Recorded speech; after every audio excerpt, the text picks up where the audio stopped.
Welcome, ladies and gentlemen.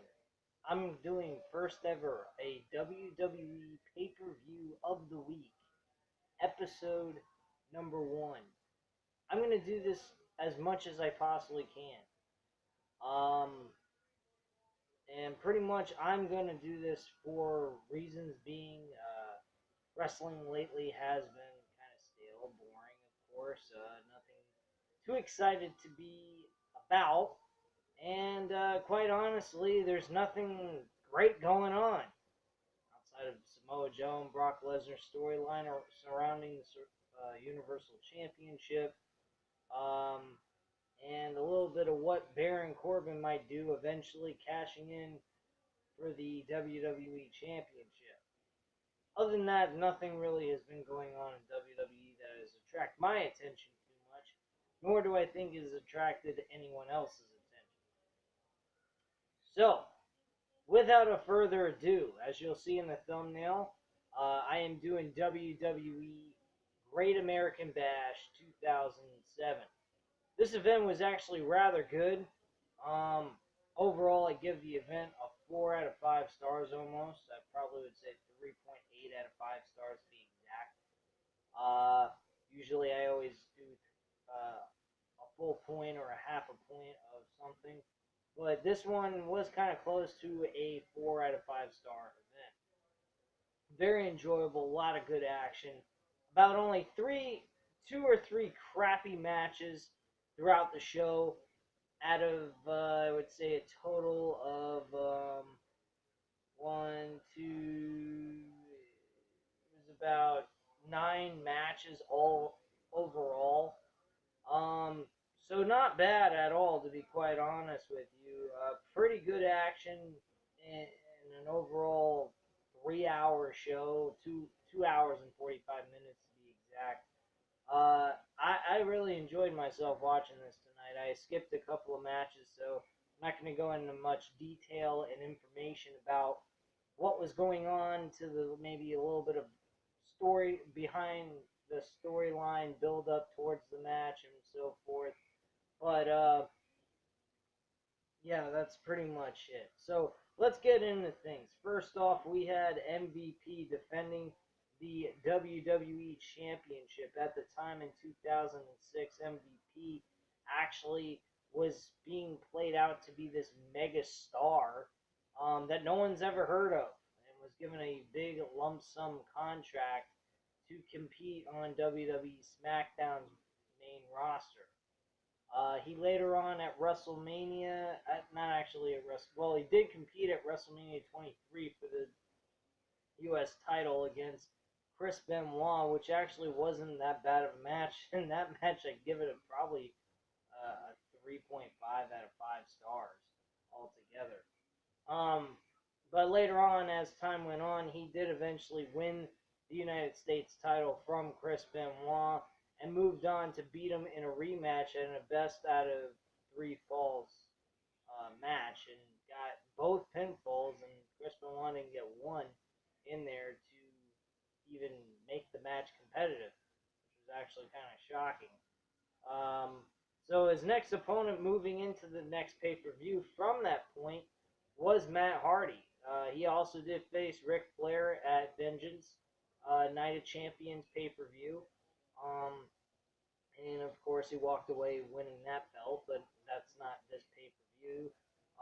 So MVP faced Matt Hardy, which led to a nice storyline as he was U.S. champion. Very enjoyable build up between these two. After this match, they went on towards tag team gold together. They had competitions to see who's a better athlete in certain aspects of things. They also went on at a certain point leading up to Survivor Series.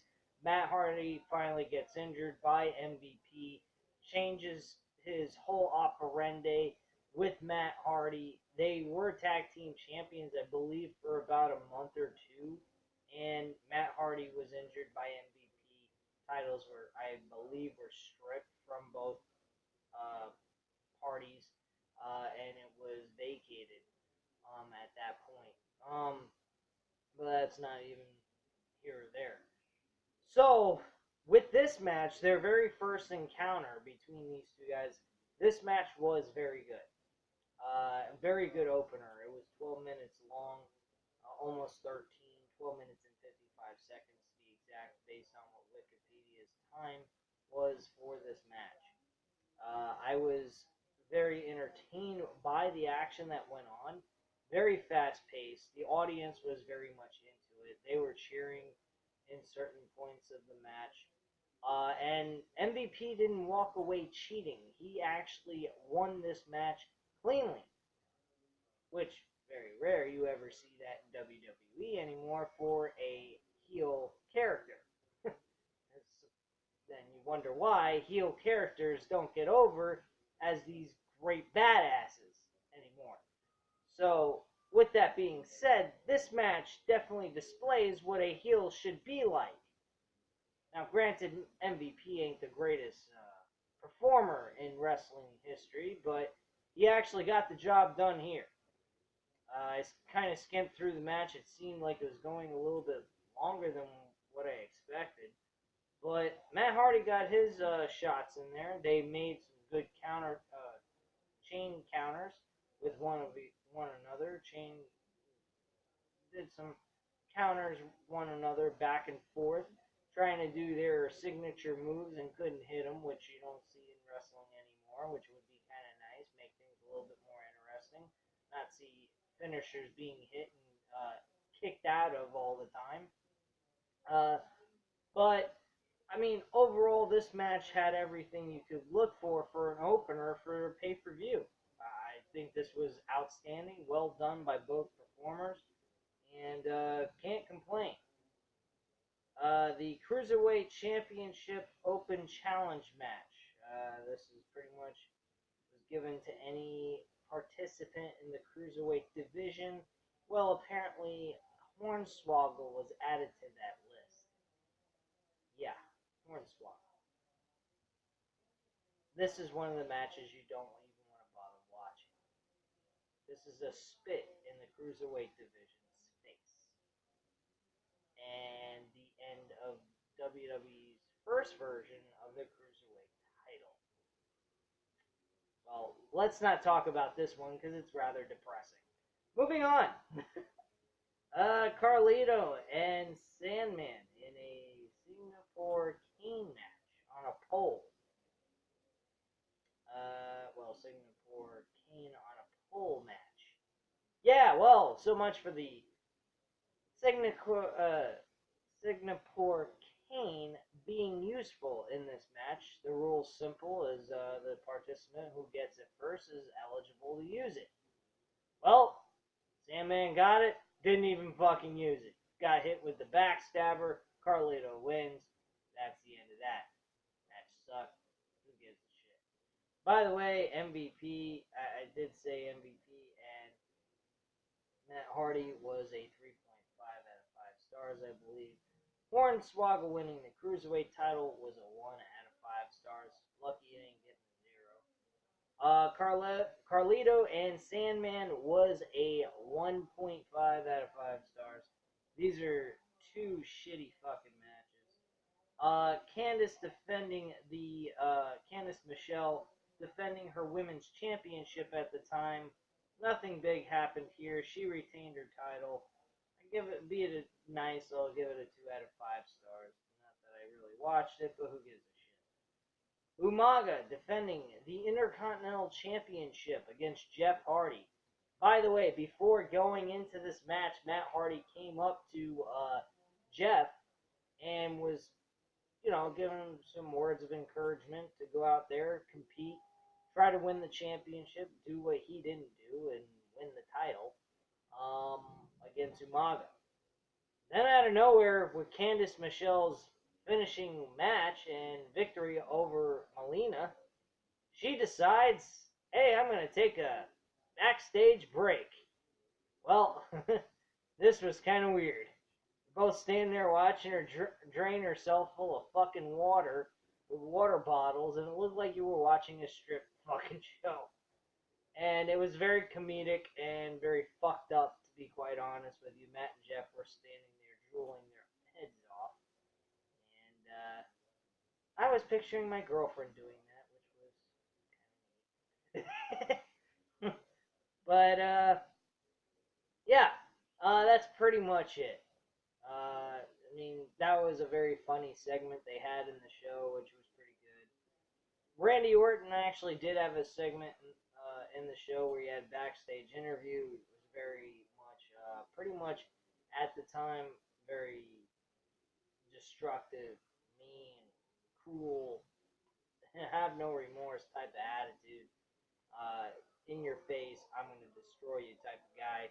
That's pretty much what he said in the promo as well, that he's going to put uh, Dusty Rhodes out of his misery, knock him unconscious. Ain't going to matter if he remembers his kids or not. Like Shawn Michaels can't remember his birthday, because at the time, Shawn Michaels' birthday actually fell on when this pay-per-view event happened. Um, so getting back to Umaga and Jeff Hardy for the Intercontinental title, Umaga is the champion going in. Umaga actually was performing very well in this match, as well as Jeff Hardy.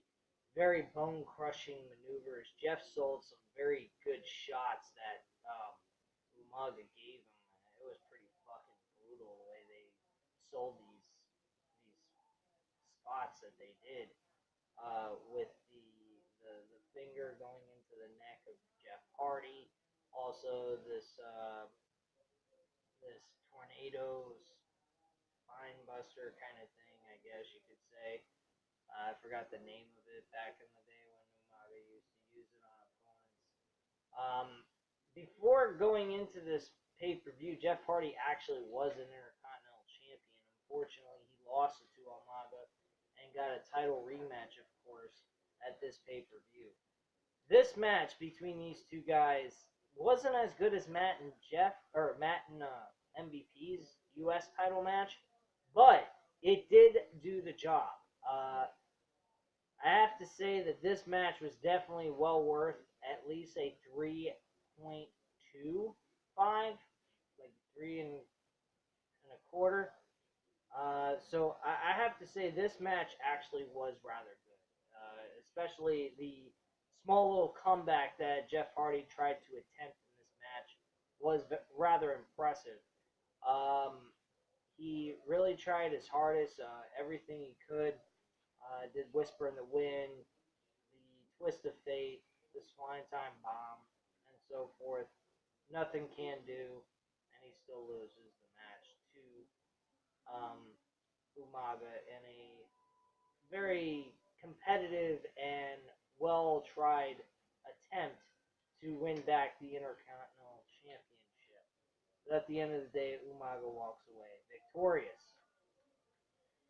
Now we move on to the ECW World Championship match between John Morrison, who was actually the champion going in, and CM Punk.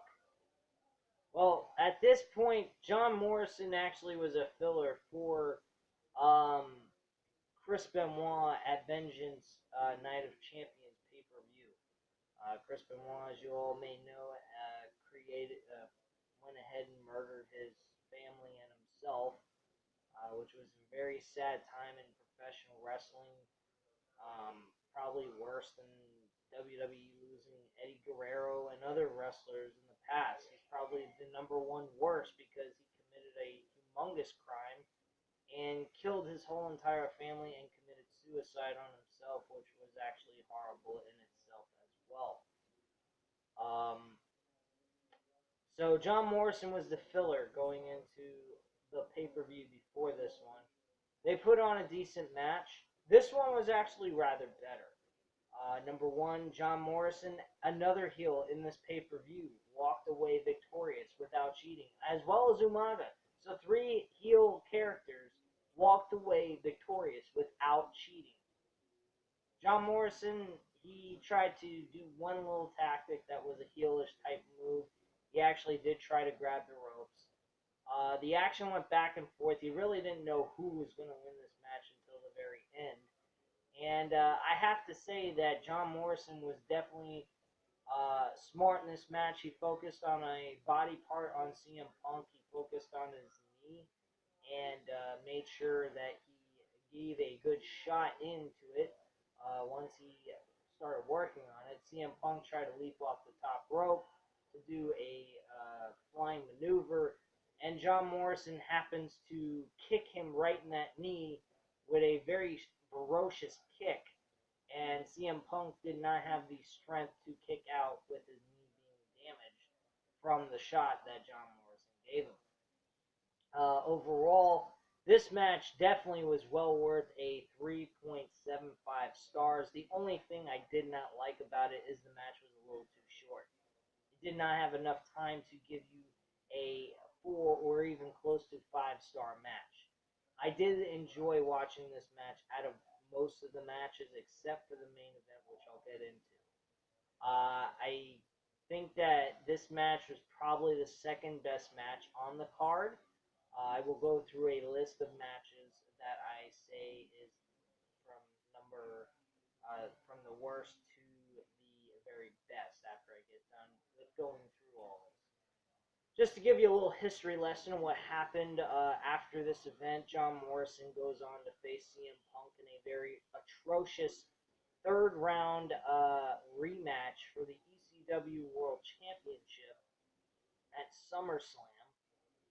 It ended up being a fucking horrible ending with cheating involved, and the match itself was probably by far the worst match they had out of the 3 that they faced, except for the one match at the actually there was 4, but that was on an ECW sci-fi event on Tuesday night of 2007 in September, close to September. I think it was the end of August, going into September.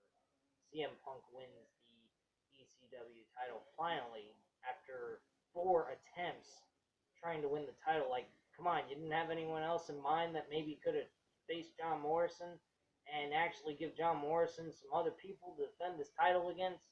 Give me a fucking break.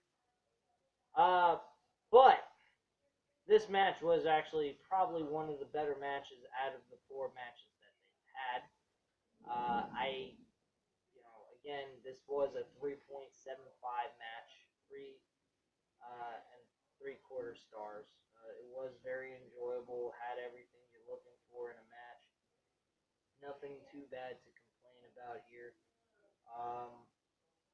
So moving on here, Randy Orton versus Dusty Rhodes, very short match, 5 minutes and 40 seconds, based off of Wikipedia has to say on this.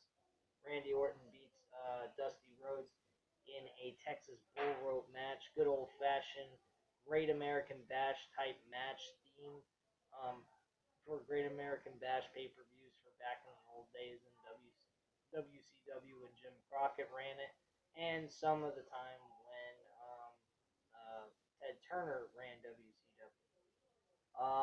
Nothing to cry home here about. It was a 3 out of 5 stars. Pretty much this whole lead up to this event between these 2 competitors led to Randy Orton starting to slay a bunch of people. First it was Shawn Michaels, then it was Rob Van Dam, and the next target was actually Dusty Rhodes. He wanted to destroy Dusty Rhodes and show his dominance within WWE. He was out of the title hunt for quite some time. He had some title matches here and there after he lost the world title to Triple H in 2004 at Unforgiven, but never at that point has he ever won a title since. So I apparently at that point being as a tag team champion with Edge, he finally got sick and tired of being everyone's lackey and being a low-grade main eventer. He decided it's time to fucking unleash the beast and destroy some people. Well, first opponent was Shawn Michaels. He decided it's time to sock his head off. Then we had good old Rob Van Dam. Let's DDT his head into the fucking floor outside the ring and give him a severe concussion. And then we moved on to Dusty Rhodes.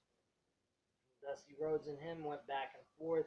Mostly Dusty Rhodes had control of this match, and then at the end of the match, it was a freaking cowbell to the head by Randy Orton to Dusty Rhodes, getting the 1, 2, 3, basically knocking him unconscious, which Randy Orton was basically trying to do. So that's what they sold here. When the match ended, Randy Orton wanted to punt his skull completely off his fucking shoulders and decapitate his ass. Well, Sonny Boy, Cody Rhodes saved the day. He came in there, didn't allow any of that to happen. Randy Orton was very pissed off about this whole situation. But just to make things, give you guys an understanding, the next night after that, Randy Orton got what he wanted. He booted Dusty Rhodes' head clean off his shoulders, and that was the end of him, and that's how he went off TV for good, leading to Cody Rhodes wanting some revenge on Randy Orton, and Randy Orton beating his ass as well. So he went on pretty much a tear later on to the next pay-per-view. He got a chance to face John Cena for the WWE Championship at SummerSlam in the main event, which was actually the only good match on the fucking card, which is pretty pathetic for SummerSlam anyway. I know, yeah, Triple H and Booker T was pretty good on that card as well. This match, like I said, 3 out of 5 stars, nothing special there, was pretty average at best. Great Khali defending the World Championship in a triple threat match against Kane Batista.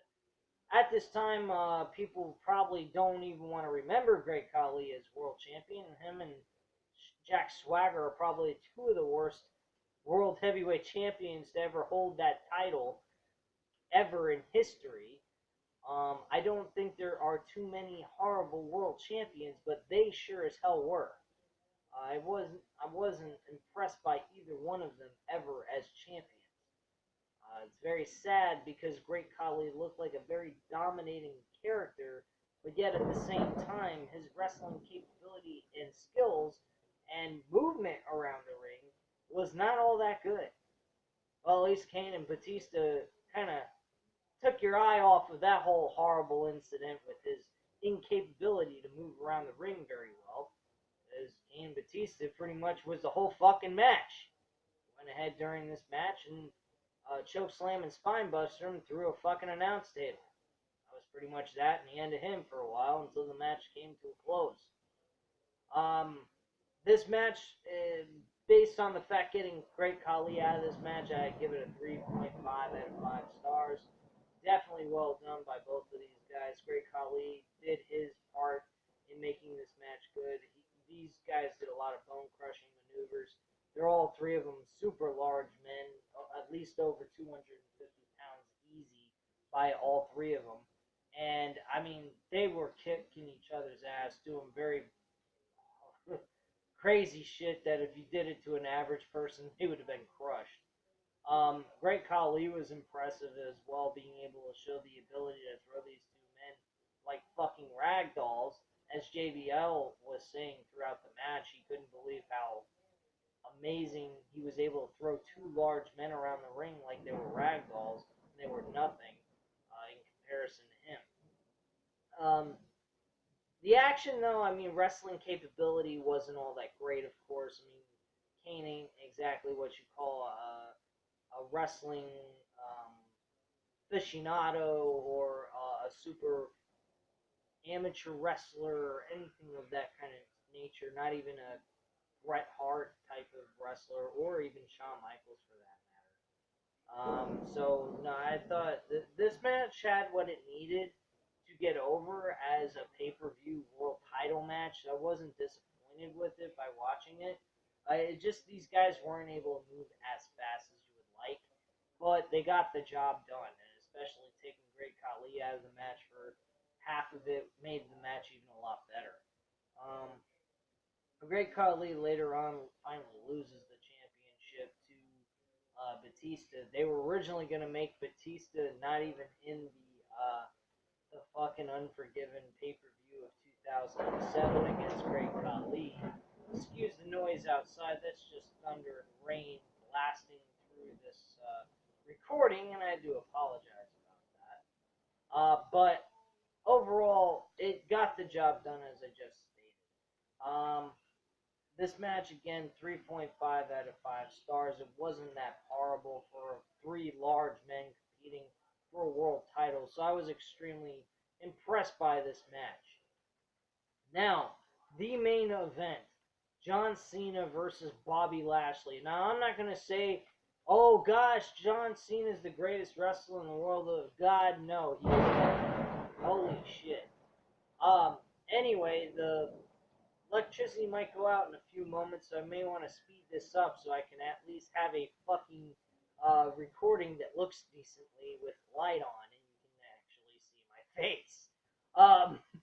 But anyway, yeah, this match, John Cena and Bobby Lashley, was a 4 out of 5 star match. This had good action, good wrestling all around. Bobby Lashley made John Cena look fucking awesome in this match.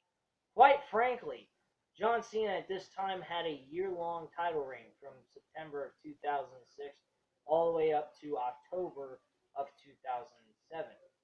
Um, I actually thought at this point during his title reign, either Shawn Michaels in the WrestleMania 23 event or Bobby Lashley were the more deserving competitors to take the title from John Cena. I think Bobby Lashley probably more than Shawn Michaels. Shawn Michaels at the time was getting over the hill. He had about 2 more years, 2 or 3 more years left in his career until he retired, losing to The Undertaker at WrestleMania 26, which we didn't know when he was going to retire, though. But knowing full well with his um, issues with his body, his injuries, and so forth, he wasn't going to be around for very much longer. So having John Cena lose the title to someone who's young and hungry, haven't been around for so long, Bobby Lashley would have been the better pick if you were going to choose between the two.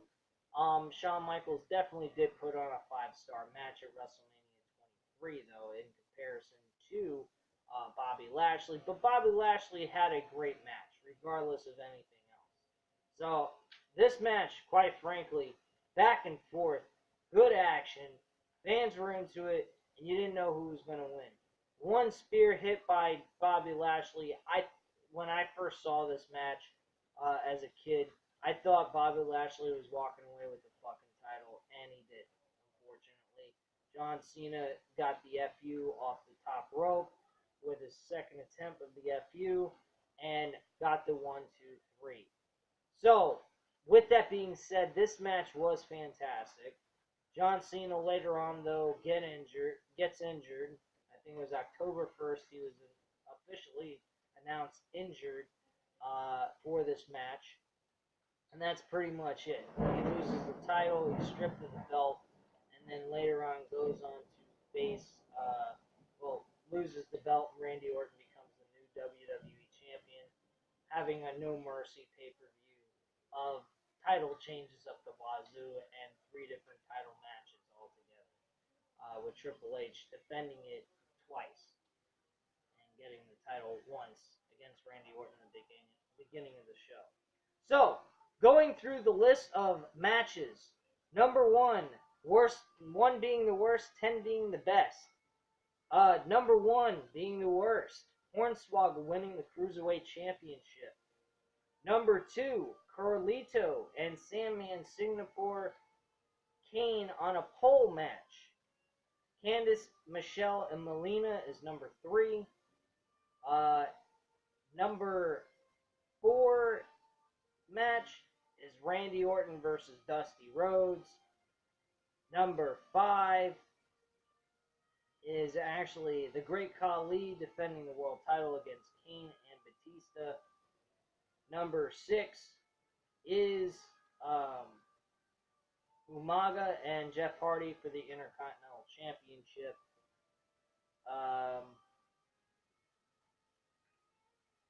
Number 7 is Montavious Porter defending the U.S. title against Matt Hardy. And the last one, and not least, is the main event, which is John Cena defending the WWE Championship against Bobby Lashley. So, let me see if I got all my ducks in a row here. Oh yeah, I didn't mention John Morrison. I think I mentioned John Morrison. So let me repeat that back one more time. Number 1, Cruiserweight title match with Hornswoggle winning. Carlito and Sandman Singapore Kane on a pole match is number 2. Number 3 is Candice Michelle defending the women's championship against Melina. Number 4 is Randy Orton versus Dusty Rhodes in the Texas Bull Rope match. Number 6 is the Great Khali defending the world title against Kane and Batista. Number 7 is actually Umaga and Jeff Hardy for the Intercontinental title. Number 8 is actually